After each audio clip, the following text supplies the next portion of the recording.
예, 이 스가랴를 우리가 오후 시간에 살피고 있습니다. 이 식사 맛있게 하시고 이 시간 되면 좀 졸리시기도 할 텐데 참 이게 재밌는 말씀을 전해야 되는데 오늘 말씀은 약간 어렵습니다. 예, 어렵고 조금 이렇게 우리 현실과는 조금 동떨어진 그런 이야기 같아서 순식간에 딴 세상으로 갈 수 있습니다. 지금 이제 눈을 감는다든지. 그래서 이제 최대한 좀 즐겁게 재밌게 좀 살펴봐야 되는데 그래도 여러분 하나님 말씀은 참 재밌는 말씀, 즐거운 말씀도 있는데 때로는 이렇게 조금 애매하고 난해한 말씀도 있구나라는 것도 좀 알고 그리고 또 궁금해했었으면 좋겠습니다. 오늘 병거가 4개의 병거가 나오는데 이게 왜 뜬금없이 병거가 나왔을까? 이런 것도 한번 생각해 보시면서 하나님이 이런 뜻으로 이걸 우리에게 가르쳐 주셨구나라는 것을 한번 배워보는 시간을 가지겠습니다. 여러분 스가랴는 크게 2덩어리로 나눕니다. 어떻게 나누냐면 처음에는 앞부분은요 8개의 환상이 기록되어져 있습니다. 환상의 기록 목적은 어렵지 않아요. 스가랴는 학계와 더불어 성전을 다시 짓는 일에 격려하기 위하여 부름을 받았고 이스라엘 백성들을 이제 하나님의 백성으로 회복시키는데 선지자로 부름을 받았습니다. 그러니까 이 8개의 환상이 다 예루살렘 성전을 짓는 것과 이스라엘이 회복되는 것과 연결되어 있는 환상이에요. 그래서 첫 번째 환상이 뭐냐면 화석류 사이에 말탄 예수님께서 나오셔서 다스리시는 장면이 나오고요. 두 번째 환상은 네 뿔과 네 대장장이 환상이 나와서 심판하시는 이스라엘을 공격했던 나라들을 심판하시는 하나님이 나오죠. 그리고 측량줄, 세 번째 환상이 측량줄을 든 사람이 등장하는데 하나님께서 이 측량줄은 이제 건축할 때의 줄인데 하나님이 예루살렘 성전을 지을 것이다 라는 것이죠. 그 다음에 이 옷이 또 환상 가운데 요수아가 옷이 더러웠는데 하나님 그 옷을 벗기고 새 옷을 입혀주시죠. 이스라엘이 마치 요수아처럼 더러운 하나님 앞에 범죄하였지만 하나님의 은혜로 새 옷을 입게 해준다라는 환상을 4번째로 보여주셨습니다. 5번째 환상은 뭐냐면 순금등대와 2 감람나무 비유 그 환상이 5번째 환상이었어요. 그래서 그것을 통해서 하나님이 이스라엘을 회복하신다는 것이죠. 그 다음에 이 6번째 환상이 날아가는 두루마리, 심판의 두루마리가 날아가서 막 문지방에 들어가고 해서 이제 범죄한 심판, 죄를 심판하신다라는 것이고 에바 환상도 있었죠.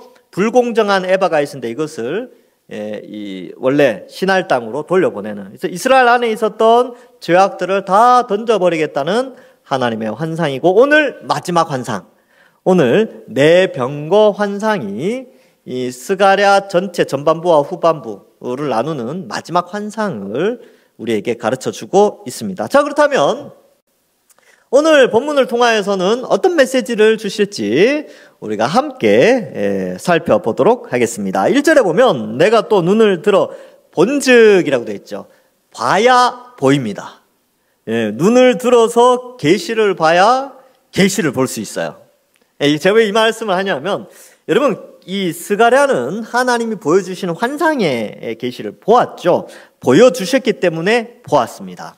여러분 오늘날 계시는 어떻게 우리에게 임합니까? 바로 기록된 말씀인 성경을 하나님이 우리에게 주시면서 계시를 알려주셔요. 그러면 계시를 보는 자는 누구냐면 계시가 주어진 것을 알고 그 계시를 펼치는 자가 계시를 보는 거예요. 성경을 보지 않으면 하나님의 계시를 알 수가 없습니다. 덮어놓고는 절대로 하나님의 뜻, 하나님의 계시를 알 수가 없다. 그러면 구약시대 때는요 성경책이 많이 없었잖아요. 너무 비쌌기 때문에 일반 사람들에게는 없었고 하나님의 뜻을 알려주기 위해서 하나님이 선지자도 보내시고 또 제사장들을 통하여 율법을 가르치기도 하고 그렇게 하셨단 말이죠. 지금 시대에는 누구나 다 성경책 한 권을 가질 수 있도록 그렇게 은혜를 베풀어 주셨습니다. 여러분 어디 이제 전교인 수련회 못 오신 분들을 위해서 한 가지 설명을 드리면 하나님이 이 시대에 많은 사람들을 구원시키기 위해서 선교사들을 파송을 하잖아요. 이 일을 행함에 있어서 선교사들이 제일 먼저 하는 것이 바로 그 나라의 성경을 가져다 주는 것입니다. 그래서 지금은 이제 이건 제가 어제 아들이랑 같이 읽었는데요. 우리 아들이 지금 몸살이 걸려가지고 수련회 때 너무 힘들게 빡시게 그렇게 배우고 이렇게 교재를 나눴던 것 같아요. 그래서 어제 어쨌든 밤늦게 같이 공부를 했어요. 제가 이제 공부를 가르쳐 주면서 하는데 저도 몰랐던 사실인데 전 세계 80억 인구 중에 언어가 6천 몇 개래요. 6천 개 이상의 언어가 있는데 성경이 2천 몇 개의 종족 언어로만 번역이 돼 있답니다. 네, 그죠? 아직 많이 번역이 안 됐어요. 그래서 이것을 번역하는 단체가 있는데 뭐 GBT라는 단체도 있고 또 GPT, 챗 GPT 그거하고 약자가 똑같네요 보니까. 하여튼 그런 성경 번역 단체가 이 성경을 번역하고 있습니다 지금도. 그러니까 이 성경을 번역해야 각 민족에게 이 복음이 들어가는 것이죠. 왜냐하면 그 성경이 이 성경이 하나님의 계시거든요. 그래야 이 계시를 봐야 하나님을 알고 구원의 메시지를 얻기 때문에 그렇습니다. 우리 한국 교회는요, 우리 아주 탁월한 우리 민족의 조상들이 이게 우리 민족이 원래 머리가 좋지 않습니까? 선교사들이 깜짝 놀랐어요. 이게 아주 탁월하니까 이 성경을 아주 한글로 잘 번역해서 우리에게 보급했는데, 여러분 이러한 이 하나님의 계시의 섭리가 있다면 우리가 이걸 펼쳐야죠. 읽으셔야죠. 그래서 성경을 쭉 읽으시다가 잠시 멈추신 분들 있죠. 날씨가 너무 더워서 못 읽겠다 이런 분들 이제 다시 읽으셔야 됩니다. 다시 읽으시고, 제가 뉴스를 잠깐 봤는데 요즘 20대들이 다시 책을 읽는데, 물론 성경책은 아닌데 뉴스에 책 읽는 문화가 좀 다시 활성화된다고 합니다. 그러니까 여러분들도 세상 불신자들도 책을 읽는데 우리는 생명을 전해주는 이 성경책을 또 가까이 해야 되지 않겠습니까? 그래서 요즘 젊은이들이 자기가 무슨 책 읽었는지 사진 찍어가지고 인스타그램에 올리고 막 그런데요. 우리 이제 젊은 여기 있는 분들은 자기 성경책 딱 찍어가지고 올리면 괜찮겠죠. 예. 그런 문화가 지금 있대요. 참 재밌는 것 같아요. 그래서 이 성경을 봐야지 계시를 볼 수 있습니다. 이 스가랴도 하나님이 보여주는 계시를 보죠. 근데 계시의 환상의 내용이 참 재밌습니다. 네 병거가 나오죠. 병거는 오늘날에는 없습니다. 오늘날에는 병거가 없죠. 이 병거가 뭐냐면 전차예요. 전차. 말이 있고 뒤에 그 병사가 그 수레에 타서 말이 빠르게 달리면서 걸어 다니는 다른 적들을 이렇게 칠 수 있도록 하는 그런 전쟁 병거, 전차죠, 전차. 영화 벤허에 보면 그 전차가 많이 나오죠, 그죠? 이 전차인데, 이 전차가, 4개의 전차가 두 산에서 나오죠. 그 두 산 사이에서 나오는데 그 산은 구리산이다, 이렇게 되어져 있습니다. 보통, 우리에게는 우리 머리에는 좀 익숙하지 않은 개념인데, 이 두 산 개념이 우리에게 좀 안 익숙하죠. 근데, 이 히브리 사람들, 그러니까 이 유대 사람들에게 있어서 두 산 사이에 이런 표현을 딱 쓰면 그들이 머릿속에 자연스럽게 떠올리는 산이 있습니다. 그리심산과 에발산. 거기에서 율법이 선포되어지고 축복과 저주가 하나님의 말씀이 거기에서 선포되었거든요. 그래서 하나님의 자정하는 또 하나님이 그 백성과 세겜에서 언약을 맺는 그러한 것들을 연상하게 하고, 이 에발산과 그리심산은 하나님의 어떤 그런 임재의 처소와 같은 그런 개념으로 이 개념이 잡혀 있어요. 그래서 그 구약 성경에 보면 이 그리심산과 에발산, 이 두 산, 이 표현이 많이 나오는데, 근데 여기에는 그리심산과 에발산은 아니에요.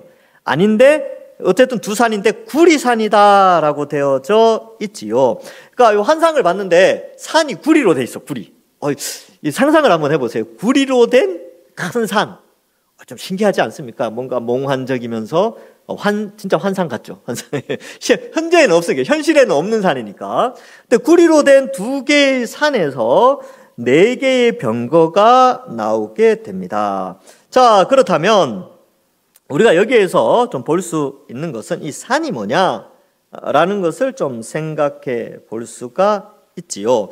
그래서 이 두 개의 구리산인데, 이 구리라는 단어 때문에 학자들이 이렇게 해석을 합니다. 이 구리산은 하나님의 초소를 의미하고 하나님의 발, 하나님이 발 딛고 계신 곳을 의미한다, 이렇게 설명을 해요. 근데 그렇게 말을 하면 근거가 있어야 될 거 아닙니까? 그죠? 왜 그렇게 설명을 했는지 근거를 어디에서 찾냐면 다니엘서 10장 5절과 10절을 근거로 합니다. 뭐 또 다른 구절도 있어요. 그때 내가 눈을 들어 바라본즉 한 사람이 세마포 옷을 입고 허리에는 우바스 순금띠를 띠었더라. 또 그의 몸은 황옥과 같고 그의 얼굴은 번갯빛 같고 그의 눈은 횃불 같고 그의 팔과 발은 빛난 놋과 같고 구리와 같고 그의 말소리는 무리의 소리와 같다다. 이렇게 돼 있죠. 다니엘에서 10장에서 예수님을 본 장면을 기록하고 있습니다. 근데 이 장면이 요한계시록에서 요한이 예수님을 본 장면과 거의 동일하지요. 근데 이때 하나님이신 예수님을 본 다니엘이 그 발과 팔을 어떻게 묘사하냐면 놋과 같다, 구리와 같다라고 표현합니다. 그래서 이 장면 때문에 두 개의 발, 두 개의 놋, 산, 이게 이제 하나님의 처소를 상징한다라고 해석을 하고 있습니다. 뿐만 아니라 에스겔 40장 3절에는 나를 데리고 거기에 이르니 모양이 놋같이 빛난 사람 하나가 손에 삼줄과 측량하는 장대를 가지고 문에 섰다. 이런 표현을 쓰죠. 놋사람. 놋으로 된 사람. 그래서 신성을 나타낼 때 이렇게 표현을 하고요. 계시록 1장 15절에 그 발은 풀무불에 단련한 빛난 주석 같고 이렇게 돼 있어요. 발이 주석과 같다. 이게 놋이 단련되어진 그런 모습과 같다라고 표현하고 있습니다. 그래서 구리산이 두 개라는 것을 생각해 볼 때 하나님의 초소를 의미한다라고 이제 먼저 보고요. 그 다음에 구리 두 개라고 하면 또 떠오르는 게 있습니다. 우리는 안 익숙한데 이 유대인들에게 구리 두 개가 서 있다 이 표현을 할 때는 성전 입구에 있는 기둥이에요. 이 기둥의 이름이 보아스와 야긴이라는 성전 기둥이 서 있는데 이것이 이 기둥이 놋으로 돼 있어요. 그래서 이 놋 기둥을 두고 그쪽으로 들어가고 나오고 하는 출과 입이 되는 출입구 역할을 하는 것이죠. 그래서 이 놋 기둥 두 개가 하나님이 계신 곳, 이 성전을 의미한다라고 이제 해석을 하게 됩니다. 자, 그런 의미에서 그러면 놋산 두 개가 있는데 거기에서 네 병거가 나온다라는 말은 하나님이 이 네 병거를 보내신다라는 것으로 해석할 수 있겠죠. 하나님께서 보내시는 네 병거. 그렇다면 이제 네 병거에 대한 해석을 해야 됩니다. 네 병거는 도대체 뭐냐? 이 네 병거가. 자, 그래서 우리 송신신학대학원의 구약 특별히 이 예언서에 대한 소선지서를 전공하신 김희보 교수님께서는 이 부분에 대해서 이 네 병거를 이렇게 표현해요. 하나님의 심판의 도구와 심판의 방법을 상징하고 있다라고 말씀하고 있습니다. 해석을 그렇게 하고 있다는 것이죠. 그래서 다른 주석서들을 외국 신학자들의 책들을 찾아봐도 대부분 심판과 관련되어 있고 새로운 출발을 위한 심판, 또 새로운 시대의 이렇게 점검, 이렇게 그런 개념으로 좀 설명을 하고 있었습니다. 그래서 병거라는 것도 좀 그런 의미가 있죠. 병거니까 이렇게 이제 이렇게 전투 용어죠. 전투 장비잖아요. 뭔가를 치러 가는 병거니까 뭔가를 치러 가고 해치러 가고 점령하러 가고 이런 거니까 이 세상에 흩어져서 뭔가를 이렇게 이제 심판하는 그러한 도구로 네 병거를 묘사하고 있다. 이것을 말해주고 있습니다. 자, 근데 병거의 모양, 색깔이 나와요. 그래서 2절에 보면 첫째 병거는 붉은 말들이, 둘째 병거는 검은 말들이, 셋째 병거는 흰 말들이, 넷째 병거는 아룽지고 건장한 말들이 메었는지라. 이렇게 기록하고 있습니다. 네 종류죠. 색깔도 네 개입니다. 붉은 말이라고 되는데 이 붉다라는 것은 전쟁과 피 흘림을 상징하는 하나님의 진노의 심판을 의미한다라는 것을 묘사하고 있습니다. 그 다음에 검은 말이 나오는데 이 검은 말은 이 곤고, 어려움과 고난과 슬픔과 죽음을 상징하는 색깔입니다. 그래서 이 병거가 나오게 되고요. 세 번째 흰 말은 승리와 번영을 말해주고 있습니다. 그래서 이 요한계시록에 보면 백마를 타신 왕이 등장하죠. 물론 그 옷은 이제 붉게 물들죠. 왜냐하면 대적들을 다 무찌르기 때문에 그 흰말을 타신 예수님이 등장하는데, 흰말은 승리와 번영을 의미합니다. 그리고 어룽진말이라고 나오는데, 이 어룽지다라는 게 이 점이 있다 이런 뜻이에요. 점. 그러니까 얼룩덜룩하다, 점이 좀 있다. 이게 이제 우박이라는 단어와도 좀 연결되어져 있습니다. 이 히브리어에 우박이라는 단어와 이 점, 이게 어룽지다라는 단어가 같은 이제 이렇게 뭐랄까 어근을 가지고 있어요. 어원이 같습니다. 그래서 이렇게 이 네 개의 종류의 말이 있고, 건장한 말 이렇게 되어 있는데, 이 건장하다라는 게 이제 튼튼하다는 거잖아요. 강하다 이런 뜻이거든요. 아주 strong, 힘 있는 그런 말인데, 이 힘 있는 말이 네 번째 말, 어룽지고 건장하다라고 했으니까 네 번째 말에 대한 표현이냐, 아니면 앞에 나왔던 첫 번째, 두 번째, 세 번째, 네 번째 모두 다 합쳐서 건장하다는 말이냐라고 해석이 나눠져 있어요. 그래서 번역본들을 보면요, 이렇게 두 개로 딱 나눠져 있어요. 어떤 거는 이렇게 돼 있어요. 붉은 말, 검은 말, 흰 말, 어룽진데 모두 건장하여, 이렇게 번역해 놓은 성경책이 있고, 우리 번역책처럼 네 번째 말에 대해서만 건장하다라고 표현한 성경책도 있습니다. 근데 대부분의 성경책이 우리 번역과 아주 거의 그렇게 번역을 하고 있습니다. 그래서 혹시나 보통은 우리가 우리 성경만, 우리 개역 개정만 읽잖아요. 근데 그런 질문 잘 안 한대요. 가끔 가다가 쉬운 성경이나 뭐 이렇게 표준세 번역이나 또 영어로 보시는 분들이 간혹 있다가, 목사님, 우리 성경 해석이랑 영어 성경 해석이 좀 다른데요? 이렇게 하시는 분들이 있는데, 그런 이유가 있어요. 이렇게 히브리어 원어가 뭐 쉼표가 있다든지 마침표가 있다든지 그렇지 않아요. 그러니까 문맥에 의해서 해석하다 보니까 그렇게 나누어지게 해석이 되어지는 경우도 있는데, 뭐 둘 다 괜찮다라고 저는 생각을 합니다. 그래서 우리는 그냥 개역 개정에 있는 대로, 우리 역사적인 전통에 의하여서 개역 개정의 표현처럼 어룽지고 건장한 말, 이렇게 한번 보도록 하겠습니다. 자, 그러면 눈에 보이니까 이 스가랴가 이렇게 보면서 모르겠는 거예요. 도대체 저 투사는 뭐고, 또 이 말들은 도대체 뭘 의미하는지 모르면 어떻게 됩니까? 모르면 넘어가면 됩니까? 질문을 해야죠, 질문을. 그래서 계시를 보면 다 알면 얼마나 좋겠습니까? 스가랴가 선지자잖아요. 선지자가 하나님 계시를 보여주는데 다 알았습니까? 몰랐습니까? 몰랐어요. 이게 해석해주는 천사가 있었죠. 그러면 오늘날 우리도 마찬가지입니다. 성경을 읽다가 여러분 성경을 다 알면 얼마나 좋겠습니까? 근데 잘 모르시겠죠, 어떤 부분은. 모르면 어떻게 해야 됩니까? 천사한테 묻습니까? 천사가 어디 있습니까? 없잖아요. 그래서 이거를 연구한 저한테, 우리 부교육자들한테 물으셔야 돼요. 그러면 이제 걱정을 하세요, 어떤 분은. 이거 물었는데 목사님 모르면 어떡하나. 모를 수 있죠. 저라고 이거 어떻게 다 합니까? 66권 토시 하나 안 틀리고 어떻게 다 연구하겠습니까? 연구해 가는 중에 있는데, 그러면 질문해서 제가 모르잖아요? 그럼 어떻게 할까요? 당황하겠지요. 그러나 당황하지 않은 척 하면서 이렇게 말합니다. 네, 제가 연구해서 알려드리겠습니다. 그러면 되는 거예요.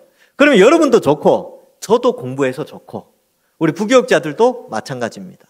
그리고 제가 모든 걸 다 한다 이렇게 생각하시면 안 돼요. 저도 알아가고 있고요. 저도 죽을 때까지 성경 연구를 해야 되는 그런 상황이 있죠. 그러니까 모를 수 있는데 미리 질문을 해주시면 연구할 수 있어서 좋습니다. 물론 이게 천사 같은 이런 존재가 있다면 참 좋겠지만 연구를 하죠. 대신에 알 수 있어요. 모르는 부분을 명확하게 알 수 있는 부분이 있고, 2000년 기독교 역사 속에 성령이 믿음의 선배들을 통하여 완벽하게 해석하지 않은 것은 오늘날 우리도 몰라도 되는 부분이에요. 그럼 그걸 몰라도 굳이 구원받는 일에는 전혀 문제가 없으니까 그런 것 말고 2000년 기독교 역사 속에 성령이 우리 믿음의 선배들을 통하여서 해석해 놓은 틀들이 있는데, 그 해석의 그 틀 안에서 우리가 바르게 해석한 부분을 저와 우리 부교육자들이 공부해서 알려드리면 되는 것이죠. 그러면 알 수 있어요. 이러한 것들을 통하여서 우리가 하나님을 알아가게 되는 것이죠.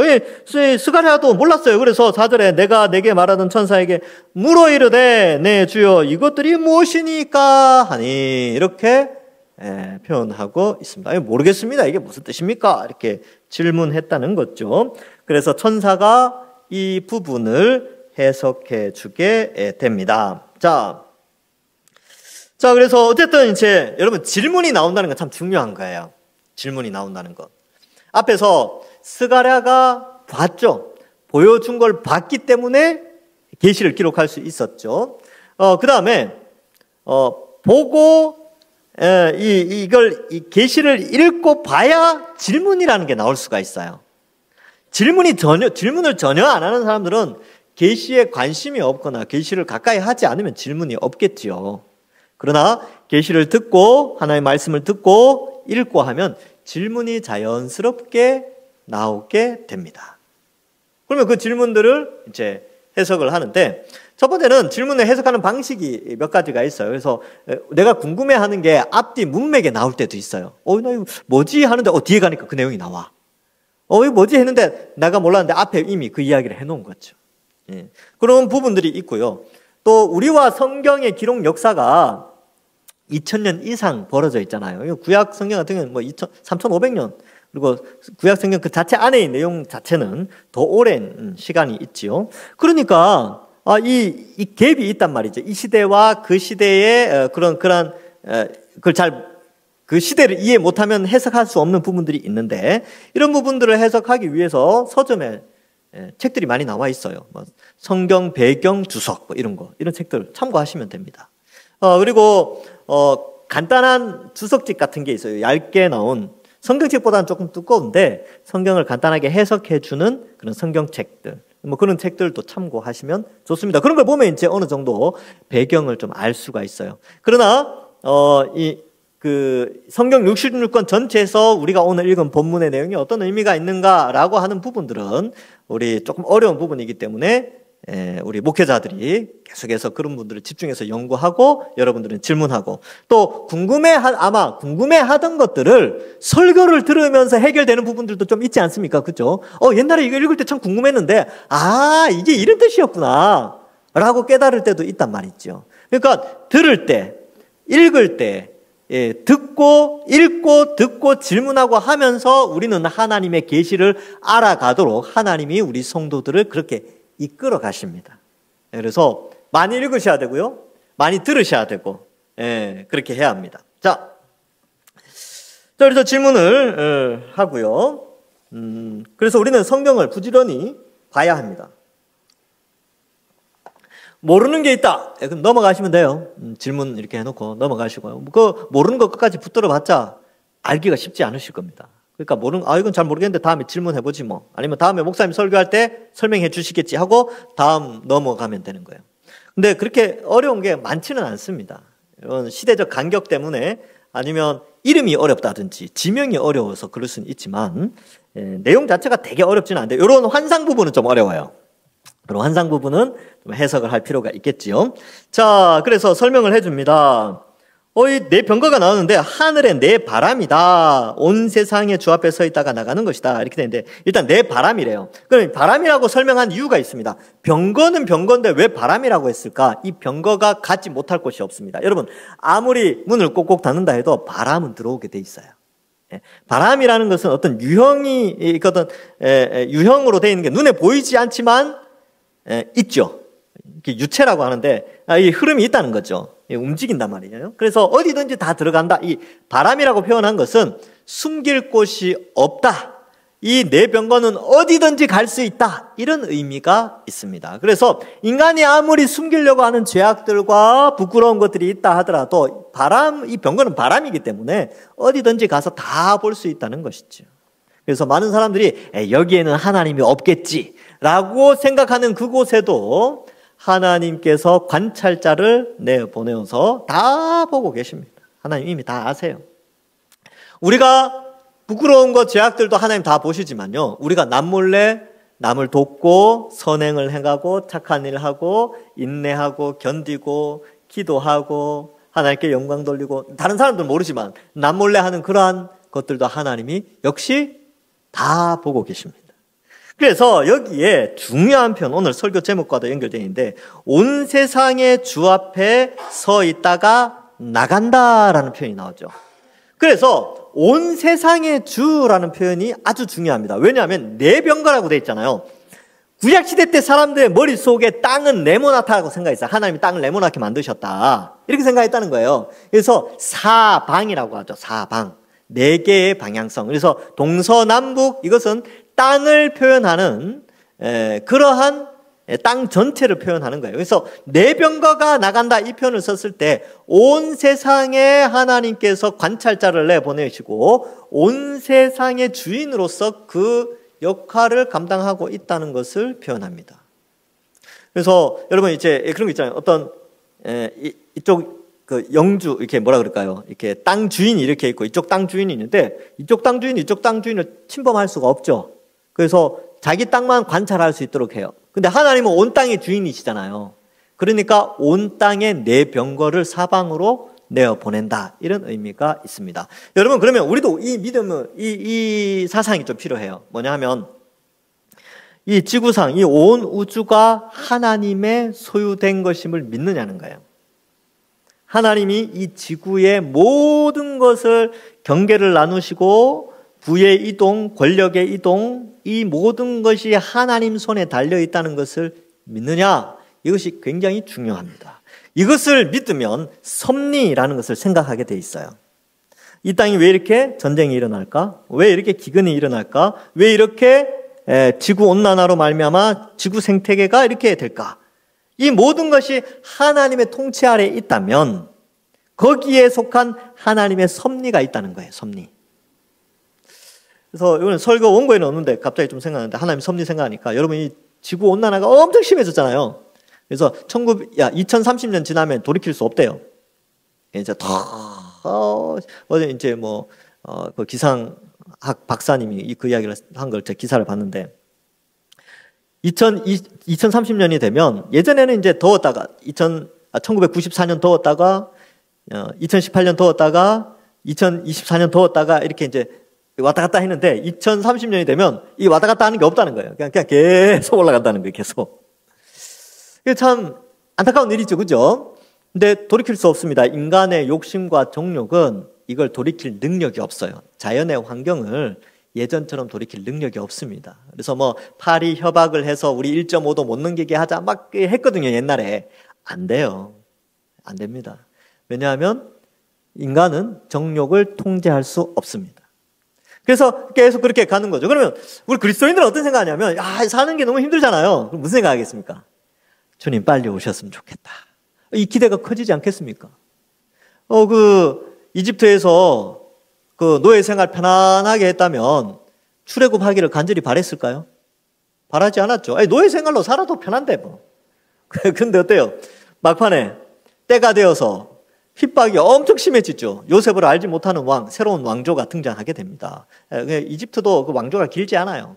제일 길게 왕조가 유지된 게 한 200년밖에 안 되거든요. 계속 쿠데타가 일어나고 그랬는데 요셉을 알지 못하는 왕이 일어나니까 이제 핍박이 막 심해지는 거죠. 그러니까 어때요?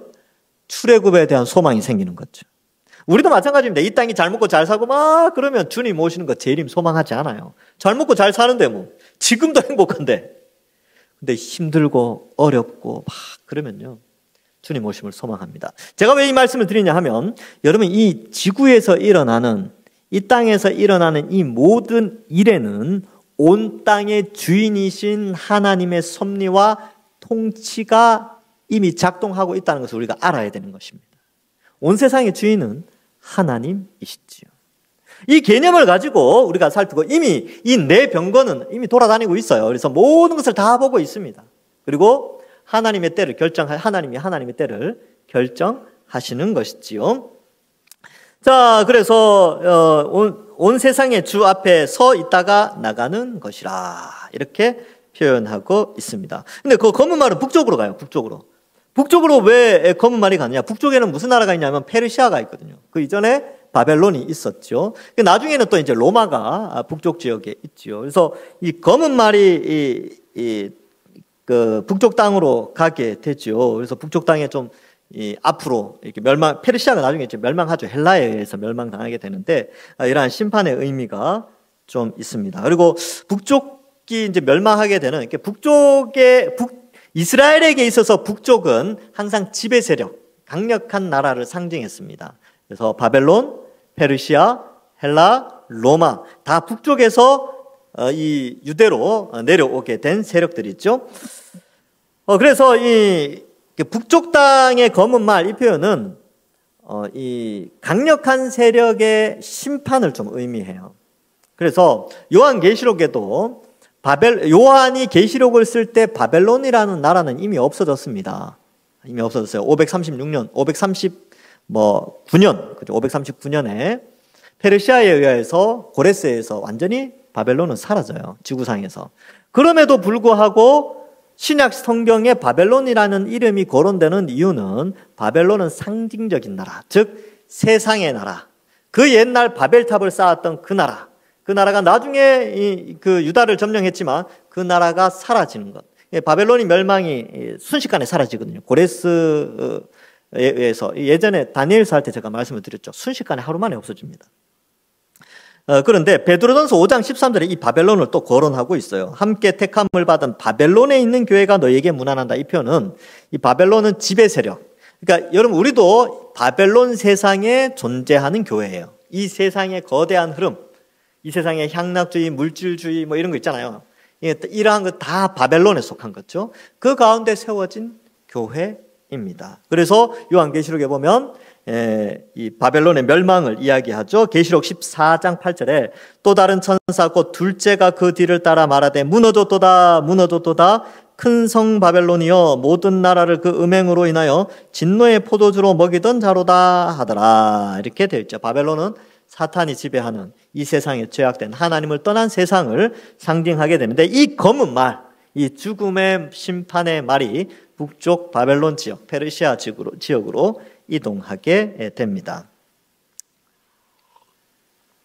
자, 그 다음 흰말은 그 뒤를 따르죠. 흰말은 승리의 말을 의미하는데 여기에 대해서 이제 여기에 우리 번역에는 그 뒤를 따른다라고 되어 있는데 표준세 번역이나 쉬운 성경, NIV, NLT, 이런 영어 번역이나 또 다른 해는 서쪽으로 향하고 이렇게 해석을 하고 있어요. 그래서 원어에는 뒤를 따른다라고 되어 있는데 여기 보면 방향이 어룽진 말은 남쪽으로 가죠. 그렇게 되어 있으니까 서쪽으로 이렇게 이제 좀 해석을 하게 됩니다. 어쨌든 이러한 표현들을 통하여서 이 흰말 승리와 번영의 말은 또 다른 곳으로 이제 가죠. 그러면 자 보세요. 심판을 주관하시는 분도 하나님, 번영과 승리를 주관하시는 분도 하나님이심을 보여주고 붉은 말, 이제 나중에 7장에 건장한 말이라는 그 단어 자체가 건장하다라는 단어가 붉은 말이라는 붉은색이라는 것에 어원을 같이 하기 때문에 7절에 나오는 건장한 말을 붉은 말로 많이 해석을 하는데요. 이것은 전쟁을 의미한다 그랬죠. 그러니까 전쟁과 죽음과 번영과 그리고 어롱지고 이런 표현들, 이렇게 우박과 관련된 것인데 이러한 심판들, 기상이나 이런 것들, 이 모든 것이 두 개의 구리산에서 나간단 말이죠. 하나님의 처소에서 나간다. 그러니까 인간의 생사 화복뿐만 아니라 온 세상의 모든 자연 환경과 일어나는 인류사 속에 일어나는 역사 속의 사건들, 이 모든 것이 다 하나님 손에 있다는 것을 알려주고 있습니다. 그래서 보면 그 뒤를 따르고 어룽진 말은 남쪽 땅으로 가고 건장한 말, 지금 이제 붉은 말에 대한 묘사가 없으니까 이 건장하다는 말을 붉은 말로 해석을 하죠. 땅에 두루 다니고자 하니 그가 이르되 너희는 여기서 나가서 땅에 두루 다니라 하며 온 땅에 두루 다니더라라고 현재형을 쓰고 있습니다. 지금도 두루 다니고 있지요. 언젠가 다시 불러 주님 다시 오시는 날 하나님께서 이 일을 이루시게 됩니다. 완전한 심판에 이르게 되지요. 그래서 8절에 보면 또 독특한 표현이 나옵니다. 8절에 그가 내게 외쳐 말하되 북쪽으로 나간 자들이 북쪽에서 내 영을 쉬게 하였느니라 이렇게 되어 있죠. 북쪽에 아까 말씀드렸죠. 바벨론, 페르시아 이런 세상을 상징하는 나라가 북쪽에 위치해 있는데 북쪽에 나간 말들을 통하여서 영이 쉬게 되어집니다. 그래서 옛날 번역, 우리 지금 이렇게 개역 개정을 가지고 있는데 개역 한글판 예전에 보던 성경책에는 내 마음을 시원케 하였다라고 번역을 해놨어요.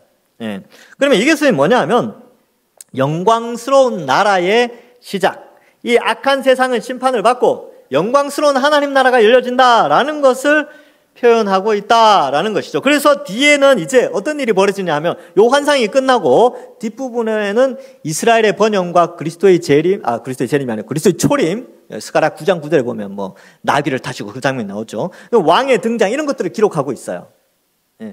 북쪽에 있는 세력이 없어지면서 이제 드디어 하나님 나라가 임하여 확장되어지는데, 신약 시대에 사는 우리는 알죠. 예수 그리스도를 통하여 하나님 나라가 이미 임하였고 아직 완성되진 않았지만 하나님 나라가 확장되어져 가고 있지요. 그리고 예수 그리스도의 십자가 형벌 대속의 은혜로 사탄은 이미 심판을 받았습니다. 그래서 그런 의미가 여기 내 영을 쉬게 하였느니라 라는 의미 속에 포함되어 있다는 거죠. 그래서 이 강력한 이 세상 세력의 몰락, 그것은 바로 십자가로 말미암아 몰락되어지고 이제 드디어 온 세상에 하나님의 백성들이 모아지는 그런 세상이 열려진다라는 것을 이 마지막 환상에서 보여주고 있는 것입니다. 말씀을 맺습니다. 여러분, 이 세상은 혼돈과 파멸, 여러 가지 심판과 어려움이 있지만, 그러나 그 가운데서도 하나님은 흰말을 보내듯이 번영과 또 확장, 그리고 하나님 나라의 이 성장, 이런 것들을 지금 여전히 이 세상을 주관하시면서 일하고 계십니다. 여러분, 우리가 이제 이 하나님의 일하심을 바라보면서 이 세상 월요일부터 토요일까지 세상을 바라볼 때 그저 우연히 일어나거나 사회적인 현상 정도로만 취급하는 것이 아니라 모든 일이 다 하나님의 섭리와 하나님의 주권과 하나님의 통치 아래에서 일어난다는 사실을 알고, 개인의 일뿐만 아니라 교회의 일이나 국가의 일이나 이 온 세상에 있는 모든 일들이 하나님의 철저한 주권 아래에 있다는, 하나님의 섭리 아래에 있다는 사실을 알고 우리는 그 나라의 백성으로서 정말 하나님이 기뻐하시는 하나님의 백성으로 성실하게 한 주간을 살아가야 하는 것입니다. 이제 오후 예배 마치고 댁으로 돌아가실 텐데요, 이번 한 주간 정말 하나님이 이 세상을 통치하시고 그 하나님이 나를 다스리시고 보호하시고 인도하신다라는 믿음 가지고 세상과 타협하면서 살지 않고 세상과 다른 구별된 자로서 하나님을 기쁘시게 하시는 모든 주의 백성들 되기를 주님의 이름으로 간절히 축원합니다. 기도하겠습니다. 하나님 아버지, 은혜를 감사합니다. 이 온 세상은 이 지구와 이 온 우주를 하나님이 통치하시고 섭리하시고 이끌어 가신다는 사실을 깨닫게 하여 주시니 감사합니다. 특별히 하나님이 만드신 이 지구상의 우리 사람들, 또 각 나라들, 하나님이 경계를 정하시고 우리의 삶과 우리의 기동함과 우리의 경계를 주께서 다 정해 놓으셨사오니 이 모든 하나님의 섭리 안에서 우리가 하나님을 바라보고 살아가는 저희들 되게 하여 주옵소서. 특별히 스가랴가 본 것처럼 우리도 하나님의 말씀인 계시의 말씀 성경 66권을 매일매일 바라보면서 성령의 인도하심을 받아 잘 이해하고 또 성경을 알아감으로 말미암아 하나님의 백성으로서 하나님께 칭찬받는 그런 우리들 될 수 있도록 축복하여 주시옵소서. 이번 한 주간도 하나님 백성답게 당당하게 이 세상을 살아가는 저희들 되게 하여 주실 줄 믿사오며 예수님의 이름으로 기도하옵나이다. 아멘.